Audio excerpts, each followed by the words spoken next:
Um time de uma pequena cidade que faz fronteira com o Brasil foi uma das maiores surpresas da Sul-Americana. Fizeram história na terceira rodada da Sula, vencendo Vitória no Barradão por 1-0, levando apenas 4 torcedores ao estádio que comemoraram muito a primeira vitória do time em uma competição continental. Eu sou o Otávio do canal Futebol Interior e hoje vocês vão conhecer o Cerro Largo, o time mais brasileiro de fora do Brasil. O Cerro Largo Futebol Clube surgiu no ano de 2002 e é da cidade de Melo, no Uruguai, pequena cidade de cerca de 50 mil habitantes que faz fronteira com a cidade de Pedras Altas e Herval, no Rio Grande do Sul. E aliás, Herval é a cidade que eu fui criado. E ele é o único time de uma cidade que faz fronteira com o Brasil que chegou a disputar uma Libertadores ou Sul-Americana. E o nome do time é em homenagem ao seu departamento de Cerro Largo, que é como se fosse ali um estado do Uruguai. O time foi fundado com a ideia de desenvolver o futebol da região, já que não tinha nenhum time profissional do departamento de Cerro Largo. Em 2007 e 2008 conseguiram acesso inédito para a primeira divisão uruguaia, fazendo boas campanhas na apertura e clausura da segunda divisão uruguaia, que seria como o primeiro e o segundo turno do campeonato, só que disputado em torneios diferentes. E cada um dos torneios tem o seu campeão. Mas o que conta mesmo é a classificação anual, que soma os pontos das duas competições. E nela o Cerro Largo terminou em segundo colocado, vencendo o Cerrito no playoff de acesso e conquistando a tão sonhada vaga no Campeonato Uruguaio. E assim a região de Cerro Largo viu pela primeira vez um time disputando a elite do campeonato.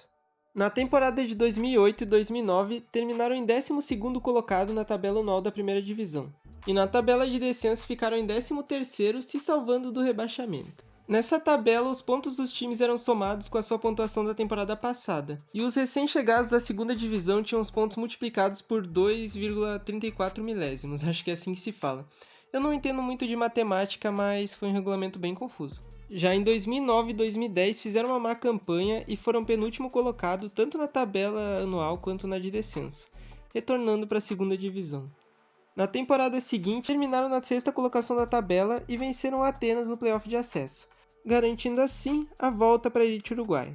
Na temporada de 2011 e 2012, a equipe alviazul terminou em quarto lugar na tabela anual, atrás apenas dos Gigantes Nacional e Penharol e do Defensor Sporting, e conseguiram uma vaga histórica para disputar sua primeira Sul-Americana, marco histórico para o clube e para a região. E por curiosidade, o Cerro Largo foi a única equipe de fora de Montevidéu participando do campeonato. E isso acontece muito porque o Uruguai tem apenas 3 milhões de habitantes e quase metade da sua população está concentrada ali na capital Montevidéu. Tanto que se tu for pesquisar as maiores cidades do Uruguai por população, a maior mesmo é Montevidéu, as outras são bem pequenas. Tanto que se tu for ver, a segunda maior cidade do Uruguai é Salto, com apenas 118 mil habitantes.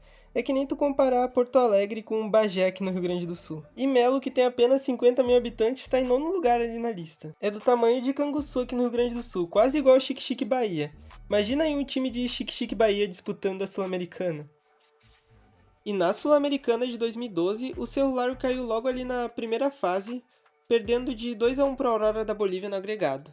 E o Aurora foi o mesmo time que uma temporada antes tinha chegado nas oitavas de final da Sul-Americana e venceu o Vasco por 3-1 no primeiro jogo. E o segundo jogo foi aquele famoso 8-3 do Vasco no São Januário, então o Aurora acabou sendo eliminado por ali. E inclusive esse ano, em 2025, começou o campeonato boliviano com menos 33 pontos. Isso porque teve um caso de falsidade ideológica, mas não sei por que a Federação Boliviana não foi lá e só rebaixou o time. Se quiserem que eu faça um vídeo falando sobre esse caso, comenta aqui embaixo. Na temporada de 2012 e 2013, o time de Melo foi lanterna da tabela geral, mas se salvou na tabela de descenso, ficando em sétimo lugar, graças à ótima campanha da temporada passada. Por isso que esse rebaixamento não fazia sentido nenhum.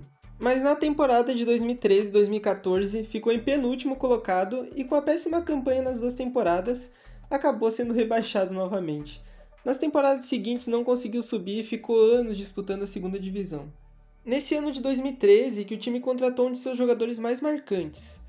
Eles contrataram Bruno Silva, um lateral direito bem conhecido que jogou no Ajax, no Internacional e na seleção uruguaia. Ele é natural da cidade de Isidoro Noblia, em Cerro Largo, a cerca de 13 km da fronteira com o Brasil, em Aceguá, e reforçou o time até se aposentar logo no início de 2018. E nessa temporada de 2018, o Cerro Largo conquistou seu primeiro título. Venceram Rentistas por 2-0 na última rodada e foram campeões da segunda divisão uruguaia. Um feito histórico para o time de Melo. E não para por aí. Em 2019, o time alviazul conseguiu terminar em terceiro colocado no Campeonato Uruguaio. ficando atrás apenas de Nacional e Penharol. O terceiro lugar já pode ser comemorado como um título, né? Já que quase todo ano as duas primeiras colocações são sempre entre o Penharol e o Nacional. E assim o Cerro Largo conseguiu a vaga para disputar a Libertadores pela primeira vez na sua história. Na Libertadores de 2019, a equipe se classificou diretamente para a segunda fase preliminar, mas não conseguiu passar, perdendo de 6-2 para o Palestino do Chile no agregado. Mas mesmo assim foi uma boa experiência para o time, já que o Cerro Largo estava recém estreando na Libertadores e o Palestino já é um time mais conhecido, que já disputou muito mais competições continentais. Voltando ao Campeonato Uruguaio, em 2020 terminaram na sexta colocação, conseguindo vaga para a Sula de 2021. E adivinha, caíram na preliminar de novo.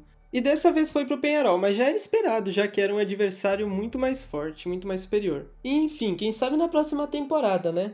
Mas em 2021 terminaram em quinto lugar no Campeonato Uruguaio e na Sula de 2022, adivinha? Caíram para o Montevideo Wanderers. E aí, acha que o time ainda vai parar de pipocar? Afinal, já foram 4 vezes sendo eliminado na primeira fase, não é possível. Então em 2022 terminaram em 11º no campeonato sem conseguir vaga para nada. E em 2023, no campeonato em que o Liverpool foi campeão, não esse Liverpool, o Cerro Largo terminou em 7º colocado e foi novamente para a Sul-Americana. E nossa, como é triste ser torcedor do Cerro Largo. Porque na primeira fase da Sul-Americana de 2024, adivinha, perderam de 2-0 e dessa vez foram vítimas do Racing. Esse Racing, o do Uruguai. É incrível que o time era um monstro no campeonato uruguaio e na Sula era o patinho, não conseguia nem vencer uma partida. Eu acho que todos os 50 mil moradores de Melo perderam a esperança. Já estavam mais confiantes em um título de campeonato uruguaio que em passar da primeira fase da Sul-Americana. Já no Campeonato Uruguaio de 2024, o Bruno Silva, aquele que se aposentou no time em 2018, assumiu como técnico de janeiro até julho. Mas o verdadeiro herói do time foi Danielo Núñez. Ele é natural de Melo e é um dos maiores ídolos do Cerro Largo. Eu não tinha citado ele aqui no vídeo ainda, mas ele treinou a equipe na maior parte do tempo entre 2008 e 2015. Foi ele quem assumiu o time na sua primeira disputa do Campeonato Uruguaio. Em 2018 ele retornou para o clube e participou de 146 jogos de 2018 até 2022. Depois disso ele treinou o Clube Atlético Cerro e o Bela Vista, que são outros times uruguaios, até retornar para o Cerro Largo em agosto de 2024. E tá aí até hoje, fazendo parte de quase toda a história do time. Nessa temporada de 2024, os azulinos ficaram em quinto lugar, e dessa vez finalmente conseguiram avançar na Sul-Americana. Mas foi um jogo suado, porque o Cerro Largo estava vencendo o Danúbio por 2-0 no primeiro tempo, até nos 86 minutos tomarem empate com um gol de pênalti. Nos pênaltis eles conseguiram avançar vencendo por 4-3. E finalmente o clube quebrou uma maldição e conseguiu a tão sonhada classificação para a fase de grupos da Sul-Americana que buscou por anos. Para vocês terem uma ideia, foram 4 vezes tentando passar da primeira fase da Sul-Americana e uma vez na Libertadores. Depois de 5 tentativas tentando passar da primeira fase de uma competição continental, que eles conseguiram finalmente passar. Mas mesmo assim, a torcida do Cerro Largo sempre foi um exemplo de uma torcida que, mesmo em uma situação ruim, mesmo com dificuldade em passar da primeira fase, eles sempre estiveram ali para apoiar o time. Na fase de grupos, caíram no grupo B, ao lado de Defensa e Justicia, Universidade Católica do Equador e Vitória. E a má notícia foi que seu estádio, o Estádio Bilha, não tinha estrutura adequada para receber os jogos da Sula. Então o Cerro Largo teve que mandar os jogos no famoso Centenário em Montevidéu. E isso é bem triste porque em Melo poderia receber um apoio da torcida muito maior, né? Já que de Melo até Montevidéu são quase 400 km de distância, então é meio longe para a torcida poder ir até lá, se deslocar. Isso é só 100 km a menos que até Porto Alegre. Até em Pelotas, aqui no Rio Grande do Sul, seria mais fácil de ir, mas como é outro país, não faria sentido nenhum, né? Mas essa questão não fez tanta diferença, já que na primeira rodada, no Centenário, o time alviazul empatou com o Defensa e Justiça por 0-0. Um ótimo resultado enfrentando um time superior.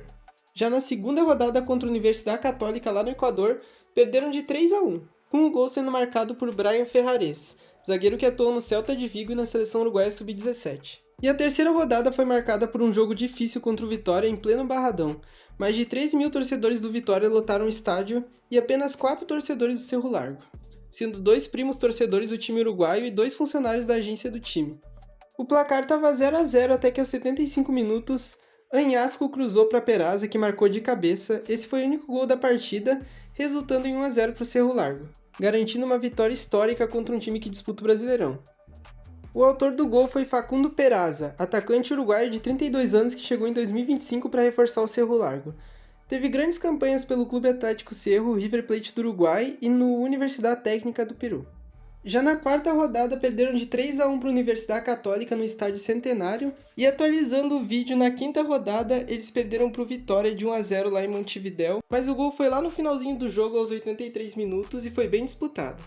Então o Cerro Largo acabou caindo para a quarta colocação e vai enfrentar o Defensa e Justiça fora de casa. Vai ser bem difícil para eles conseguirem passar, e vão ter que torcer ainda pro Vitória e acabar perdendo para a Universidade Católica. Mas mesmo assim ainda tem chances. Então se ficar em segundo lugar vai conseguir uma vaga para os playoffs, onde vai enfrentar um dos terceiros colocados dos grupos da Libertadores, já que uma vaga direta nas oitavas vai ser quase impossível. No Campeonato Uruguaio falta uma rodada para o fim do torneio Apertura. O Cerro Largo está na 7ª colocação e vai enfrentar o Liverpool, líder da competição, fora de casa.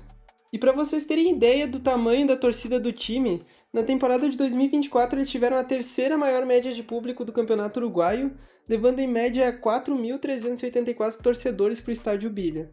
E uma outra coisa interessante é que no início desse ano de 2025 eles vieram para cá para o Brasil disputar 2 amistosos, contra times pequenos aqui do interior do Rio Grande do Sul, nas proximidades ali de Melo.